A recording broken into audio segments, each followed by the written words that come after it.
En esta práctica se realizó un sensor de temperatura y ventilador. Los materiales que se ocuparon fue un Arduino, un transistor 2N2222, un LM35, resistencias y un ventilador de 5 volts.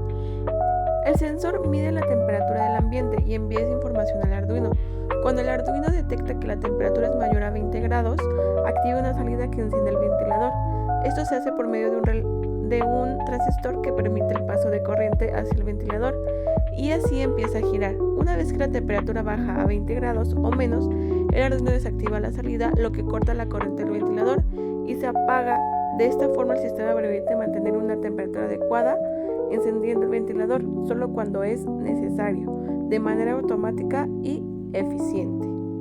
Gracias.